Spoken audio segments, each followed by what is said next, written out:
Hace 2 semanas el Mapocho nos recordó a los santiaguinos una historia que lleva siglos. Los desbordes del río han acompañado a la capital desde su nacimiento, pero tal como sucede con la gran cantidad de amenazas naturales que hay en Chile, lo mejor es conocerlas y aprender a convivir con ellas. Esta noche Marcelo Lagos nos cuenta la historia de este cauce que da forma y cada cierto tiempo azota a la ciudad de Santiago. Vemos la nota y conversamos aquí en el estudio con Marcelo Lagos.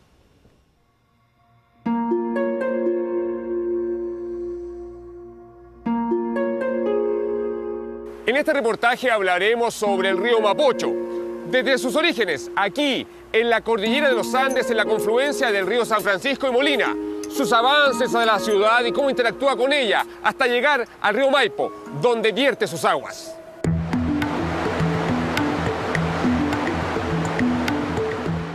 El río Mapocho nace a los pies del Cerro El Plomo y recorre cerca de 100 kilómetros hasta su desembocadura en el río Maipo. Su gran cuenca montañosa tiene una superficie aproximada de 900 kilómetros cuadrados, capaz de captar las lluvias, que en ocasiones detonan el escurrimiento súbito de importantes volúmenes de agua hacia la ciudad de Santiago.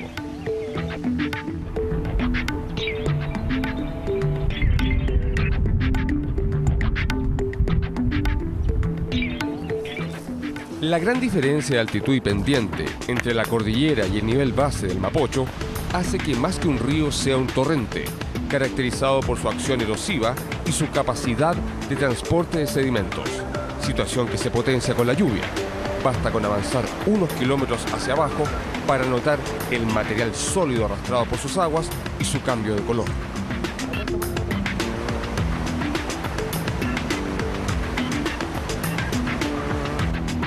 A pocos kilómetros de su nacimiento, la turbiedad es solo una de las características que se pueden apreciar en el Mapocho. Marcas en la vegetación ribereña también permiten conocer algo sobre las fluctuaciones de su caudal en las alturas. El aumento de las precipitaciones en la cordillera hace que suba el nivel de los afluentes que alimentan el río Mapocho. Las marcas de la vegetación volteadas aguas abajo son la señal clara de esos eventos. Así comienza el río su camino correntoso hacia la ciudad. Si bien hoy la recomendación es respetar los cauces de los ríos, esta no es la realidad del Mapocho, curso que hoy atraviesa 16 comunas de la capital chilena y que ha sido ampliamente intervenido. Una relación que durante el último siglo no ha sido de las más amistosas. La contaminación de sus aguas producto del vertido de alcantarillados genera importantes impactos ambientales. Los basurales clandestinos y trabajos de distinto tipo han ido afectando su cauce. Justamente fue una reciente intervención humana la que modificó el lecho, gatillando el último episodio asociado al río. El desborde del río Mapocho semanas atrás se debió a la intervención del cauce, intervención que subestimó las dinámicas complejas de la naturaleza.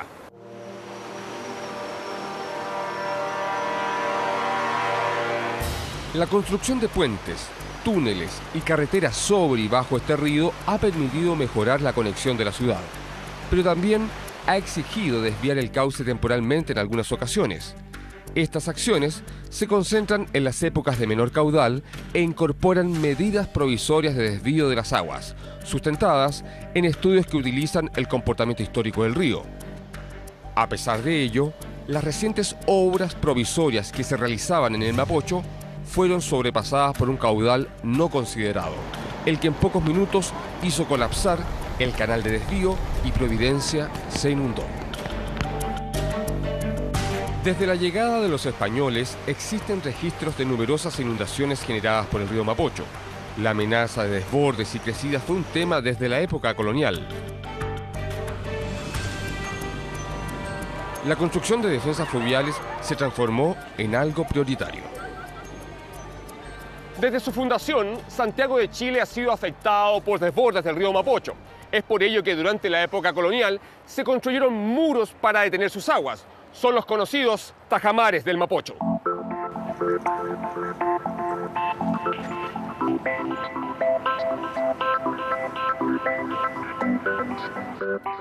Probablemente en su historial de vida, estos restos de tajamares más de alguna vez salvaron a la ciudad de Santiago.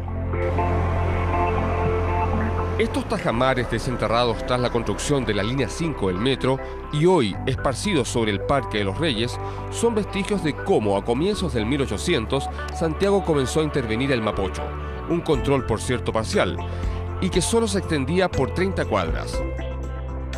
Los tajamares dieron más tranquilidad a una ciudad que año a año se enfrentaba a la incertidumbre de las crecidas. Luego vino una canalización centenaria que a estas alturas resguarda a la ciudad con muros robustos. Atrás fue quedando ese Mapocho que alguna vez se dividía en dos brazos, uno que iba por la actual Alameda y el otro que seguía su curso actual. Esta misma zona, que antes era sinónimo de inundaciones e insalubridad, se transformó en una de las áreas verdes más emblemáticas y cotizadas de la ciudad.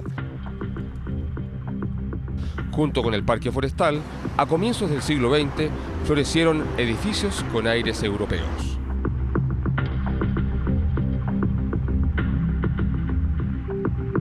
El río comenzaba a integrarse a la ciudad, permitiendo una convivencia aparentemente más segura. Con los años, la tecnología permitió anticiparse a escenarios que siglos atrás sorprendían a los santiaguinos de la noche a la mañana. Años después, comenzó el monitoreo regular de las crecidas y la frecuencia con que éstas ocurrían. En la estación Los Almendros comenzaron a surgir datos relevantes para anticiparse a escenarios complejos. Todo río tiene un régimen y ese régimen, por supuesto, que es variable. En un caso de un río de precordillera como el Mapocho, uno generalmente ve un régimen donde se identifican caudales altos en la época de invierno y caudales altos en la época de derretimiento. Lo que nosotros hacemos es, en función de los registros de estos caudales, caracterizar este régimen a través de probabilidades, con un supuesto que es bien fundamental, pero cada vez más complicado de hacer, cuál es la estacionariedad. Es decir, que la historia se va a replicar y por lo tanto nosotros podemos tomar decisiones a futuro basadas en esta historia. Eso es lo que hacemos con las probabilidades y nos permite entonces diseñar o analizar infraestructura, por ejemplo. Paralelamente, los avances de la meteorología permitieron mejorar sus previsiones, combinando el uso de modelos numéricos, imágenes de satélite y datos observados. La predicción ha permitido anticiparse a las condiciones desfavorables del tiempo. La información converge hasta este centro, donde se integran datos capturados en tierra y el espacio.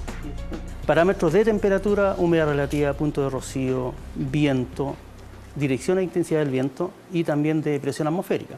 Como así también con los globos sondas que enviamos todos los días en forma horaria, hacemos las mismas mediciones pero en la altura, en el eje Z. Y más aún la información satelital que nosotros recibimos. El encauzamiento del Mapocho, combinado con el monitoreo de su caudal, los pronósticos meteorológicos y los planes de contingencia, han garantizado una convivencia más segura con el río. La urbanización del Mapocho ha sido diferenciada. Su último tramo, el que cruza algunos sectores periféricos de Santiago y se adentra en la zona agrícola, no presenta el mismo grado de intervención que aguas arriba. La presencia de microbasurales y la falta de áreas verdes es solo un ejemplo del abandono que aquí se percibe.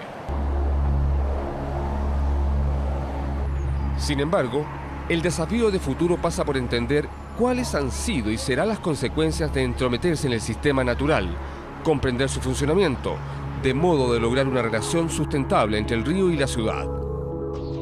En zonas ribereñas, usos de suelo como áreas verdes, parques como este, son una muy buena idea para convivir con ríos, torrentes como el Mapocho, ya que son contenedores, amortiguadores de potenciales inundaciones, pero también permiten disminuir los niveles de exposición de nuestra población.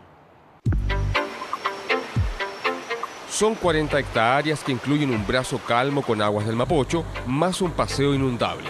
Hay quienes incluso han planteado la idea de que el río entero podría transformarse en navegable, pero su característica torrencial es un factor que para muchos sepulta esta idea. Otros plantean que sea pedaleable, y así las ideas sobre este curso que han dado forma a la historia de Santiago siguen fluyendo, al igual que sus aguas antes de morir al convertirse en el principal afluente de un río mucho mayor, el Maipo. Las aguas del Mapocho fluyen desde los Andes hasta el río Maipo, atravesando la ciudad. Una ciudad que desde su fundación ha integrado gradualmente al río. Sin embargo, no debemos olvidar su variabilidad. El cambio climático hará que cada vez los eventos sean más intensos y frecuentes. Por lo tanto, debemos aprender a convivir con las aguas del río Mapocho. Cada vez van a ser más intensos y frecuentes este tipo de eventos, lo dice Marcelo Lagos. ¿Cómo estás, Marcelo? Muy buenas noches, noches. Iván. ¿Es así? ¿Cada vez vamos a tener que acostumbrarnos más a esto?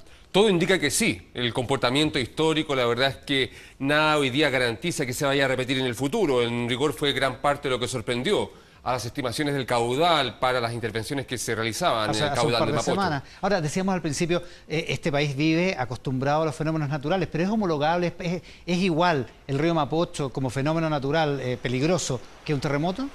No, son cosas muy distintas. ¿Por qué? Porque a diferencia de un terremoto, que es un fenómeno que se origina rápidamente, súbitamente, un desborde de un río como el Mapocho, se avisa. Tenemos tiempo para manejar la emergencia. Hay pronóstico. Hay un pronóstico, se sabe del frente de mal tiempo, hay una estimación de caudal, por lo tanto, todo permite tomar medidas de contingencia con un tiempo para manejar una potencial emergencia. Son cosas diferentes. ¿Y el comportamiento del Mapocho en ese sentido, más allá de que si va a haber lluvias o no va a haber lluvia, es posible predecirlo, tomando en consideración todo lo que hemos hecho con el río? La verdad es que claramente en el largo plazo y en el día a día nos va a ir pasando la boleta, como decimos, porque ciertamente, tal como decía el especialista ahí, lo que hemos detectado en la realización de este reportaje es de que el comportamiento de su caudal, si bien tiene un comportamiento histórico, también es variable, y esa variabilidad implica que debemos tratar de entenderla. Nada garantiza que en el futuro se va a comportar como en el último siglo o en los últimos 2 siglos. Probablemente necesitamos una ventana mucho más grande para entender estos eventos que cada vez se pueden hacer más recurrentes y extremos. Y lo extremo evidentemente sobrepasa las medidas de mitigación estructural que tenemos para contener sus aguas. Ahora hay que empezar a comprenderlo, pero también hay que desmitificar algunas cosas. Por ejemplo, todos dicen, oye, no podemos intervenir el caudal, pero la verdad es que la Costanera Norte en su mayoría se construyó interviniendo el caudal y nunca pasó nada en todos esos años. Bueno, es que la verdad es que el comportamiento excepcional que tuvo el Mapocho hace semanas atrás, nadie garantiza que haya sido totalmente excepcional. Todo depende de la ventana que nos estemos dando para evaluar su recurrencia y su comportamiento. La lección aprendida, yo diría, es tratar de entender y aceptar la complejidad de la dinámica de sistemas naturales como un río y particularmente darnos márgenes de seguridad por sobre lo que digan las matemáticas y las probabilidades ante eventos como lo que vivimos ciertamente días atrás. Ahora, tú decías al principio del reportaje, el Mapocho más que un río es un torrente, por la pendiente, por la distancia, por la... Claro, ese es un tema muy interesante. ¿Quién ha visto alguna vez el Mapocho transparente con los peces merodeando por allí? El Mapocho está cargado de material sólido arrastrado, ciertamente por esta diferencia abrupta de pendiente entre la cordillera y el nivel de base aquí en Santiago, que hace que sea un torrente que transporta muchos sedimentos. Siempre muy turbio. va a ser así, digamos. Siempre ha sido así. Es muy corta la distancia. Eso hace que esté cargado de materiales y ante precipitaciones intensas y concentradas en una cuenca gigantesca que es superior a 900 kilómetros cuadrados acá arriba, desde la Arrayán para arriba, puede capturar, si cae solamente agua, una cantidad de agua gigantesca que tiene que concentrarse y salir por una pequeña salida hacia el plano. Por lo tanto, los niveles de exposición a la dinámica compleja e intensa de este río va a ser siempre alta. Y eso es mejor entenderlo. Totalmente y aceptarlo. Muchas gracias, Marcelo. Gracias Muy a buenas ustedes. noches. Muy buenas noches. Marcelo Lagos esta noche en Tele 13.